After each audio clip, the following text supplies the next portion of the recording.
Hi guys! Welcome to the top 10 must-play hidden gems. I've got some good stuff in here. What exactly is a hidden gem? I consider a hidden gem to be a game that kicks ass that nobody ever talks about, or a game nobody's ever even heard of before. We're in no rush either, so if you're taking a shit, do not wipe yet. Please take a second to like, subscribe, and share some hidden gems of your own in the comments below. Now, let's twist it up! Number 10. Pokemon Conquest. Available for Nintendo DS. Some of you may recall that this game still exists.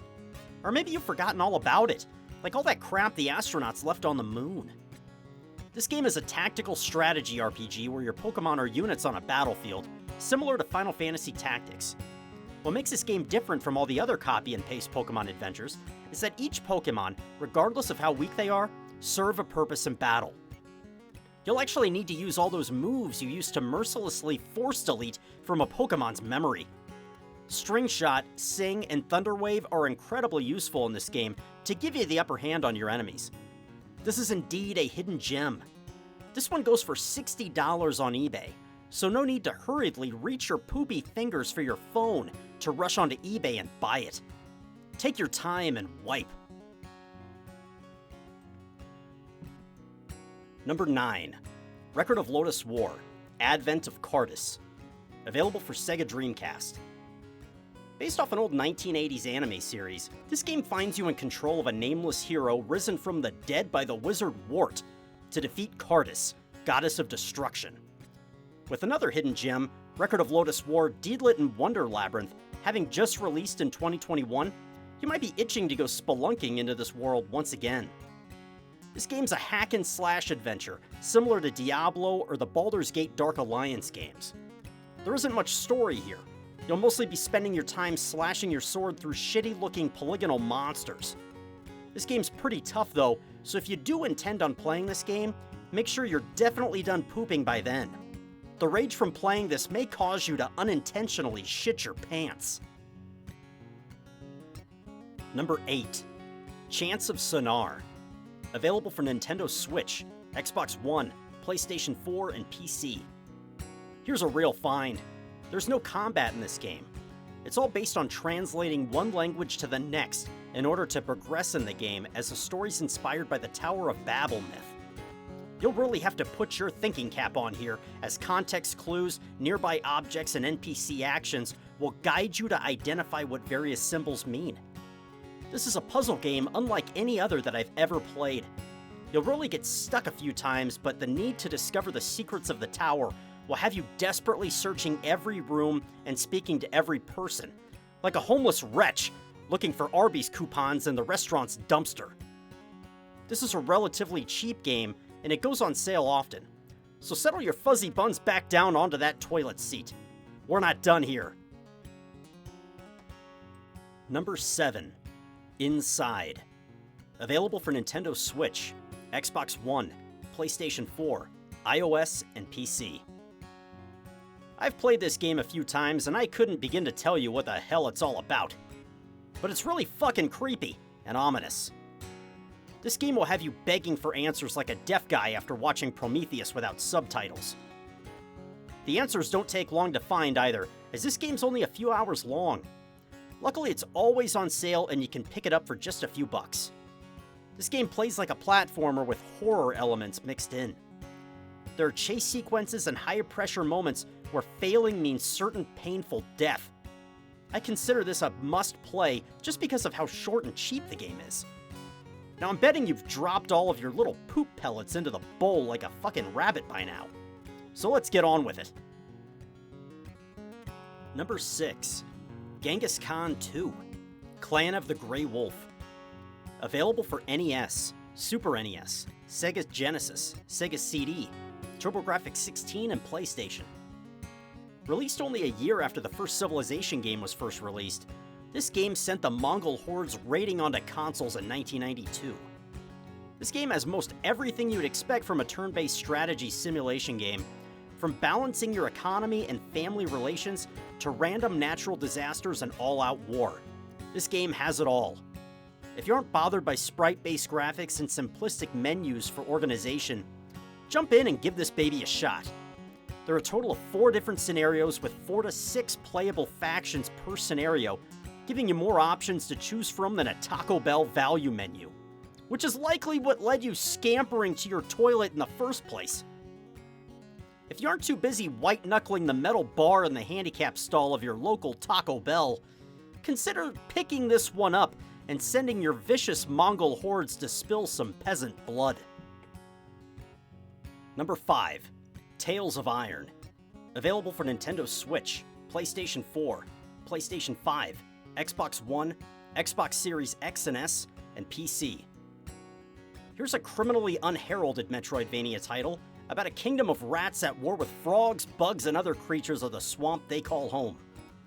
Doug Cockle of The Witcher 3 is our narrator here, and does a splendid job. This game doesn't take itself too seriously either, which is good. It'd be really hard to feel bad for a medieval rat kingdom besieged by amphibians and insects. You play as Reggie, the Rat Prince, who inherits the throne and must retake his kingdom from his froggy foes. With the sequel having just released earlier this year, there's no better time to embark on the quest to pee on some frogs. I hope you're using double ply, TP. This much excitement would have my pudgy little fingers tearing through unreliable single ply and straight into the horrible void that is my butthole. Number 4. Golf Story. Available for Nintendo Switch. As the name indicates, this gem's an RPG based entirely on golf. There's no combat. Instead, you level up and gain stats to increase your swing power and accuracy. I don't give a dead moose's last shit about golf, but I was leveling up and completing all of the side quests as if my pathetic existence depended on it. The story's pretty good and the characters are funny too. The golf gameplay is surprisingly deep and accurate to the actual game of golf.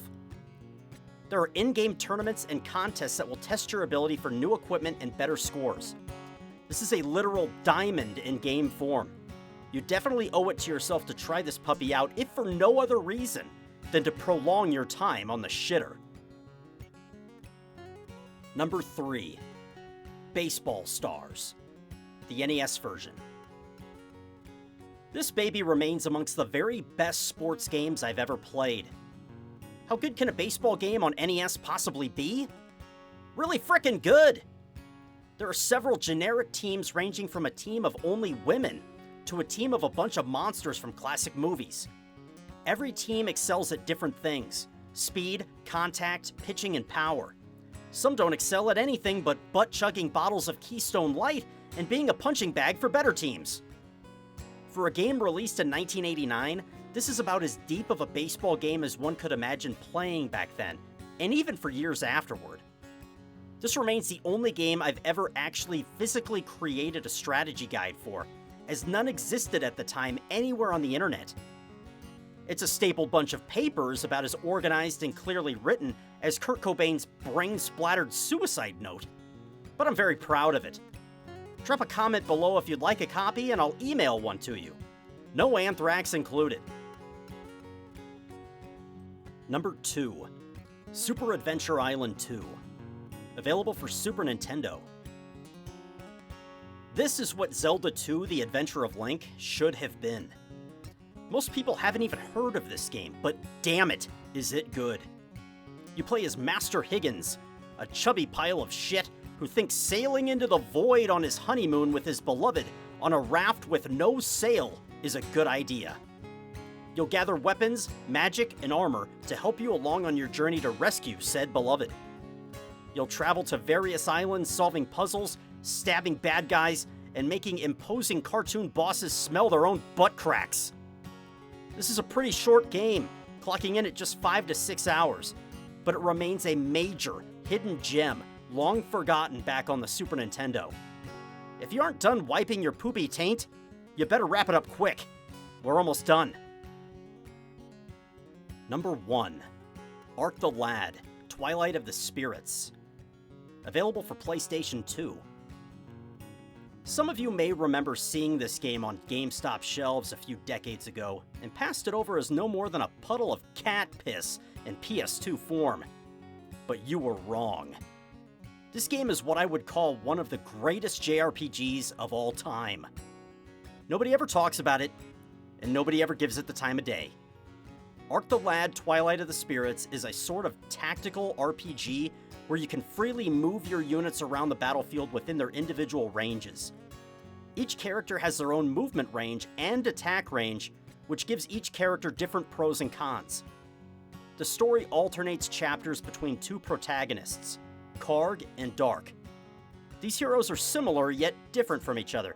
Think Jay and Silent Bob, but without all of the gyrating and catcalling outside the quick stop. This is a top-notch story with great characters and great graphics from a 20-year-old game. Pick it up on the cheap and give it a try. That does it for my top 10 hidden gems. Whether you find yourself done pooping or caught in a fecal emergency, please like, subscribe, and comment below the games that you consider no-brainer hidden gems. I'd appreciate it.